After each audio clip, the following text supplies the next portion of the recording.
Terza corsa del convegno e seconda riservata a Neo 3 anni, sono 7 dietro l'Autostart, sempre sul miglio, 1 Esmeralda Trio, 2 Eclipse degli Dei, 3 Elenoir Treb, 4 Eva dei Greppi, 5 Einstein Grad, 6 Excelsior, seconda linea 7 Elva Jet.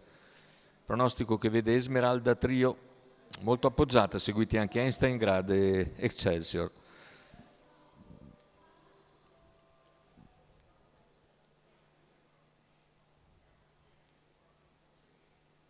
Partenza, si lancia in avanti Elenoir Treb, mentre rinuncia Einstein Grad. Elenoir Treb in breve leader, mentre dalla seconda linea parte bene Elva Jet che va addirittura in seconda posizione. L'errore di Excelsior prima della piegata. Così sulla finire della piegata Elenoir Treb in vantaggio, seconda posizione per Elva Jet.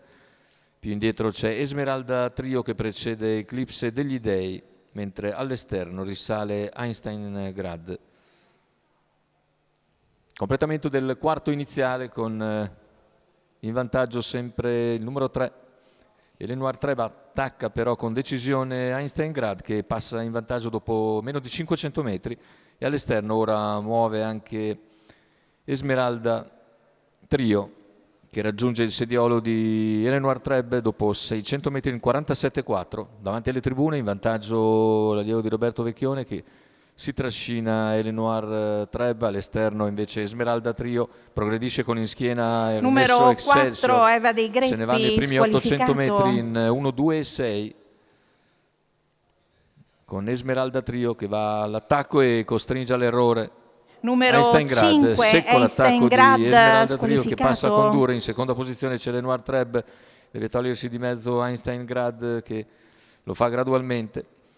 In terza posizione lungo la corda è sempre Elva Jet, mentre all'esterno non progredisce più Excelsior. Ha preso intanto margine di vantaggio Esmeralda Trio, una decina di metri sui rivali, affronta al comando la curva conclusiva e si allontana dagli avversari, mentre all'esterno ha spostato Elva Jet che va su Elenoir Treb.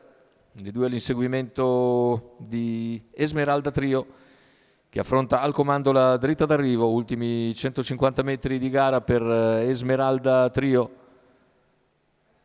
che nel finale controlla la situazione e viene a concludere facile vincitrice. Prima vittoria in carriera anche per Esmeralda Trio, secondo posto per Elva Jet, al terzo chiude Eclipse degli Dei. 1:16,3 ragguaglio conclusivo a chiudere, un minuto secco, 29,6 poi 30,4 per questa allieva di Marco Stefani. Training di Francesco Alessandrini per conto della scuderia Trio. Esmeralda Trio dunque con Marco Stefani a segno. Secondo posto per Elva Jet, mentre per il terzo è il numero 2 Eclipse degli Dei che ha ragione degli avversari.